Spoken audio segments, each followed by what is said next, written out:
Sa mga hindi po nakakaalam, sa mga millennials na kagaya ko po, The Gloria po ay naging on-screen wonder ko sa Palibhasa Lalaki for almost 12 years. Sa mga OLD po, alam niyo po yun.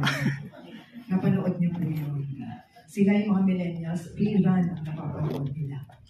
Siya po ang aking mommy Minerva at ako po ang kanyang bunsong anak na si Amelia. At po ganun ka-soft pag sinabi niya, Amelia. Pakiulit po, sabay-sabay po tayo ang tugon, Amelia. Yeah. Isa po akong baguhang artista noon, 17 years old.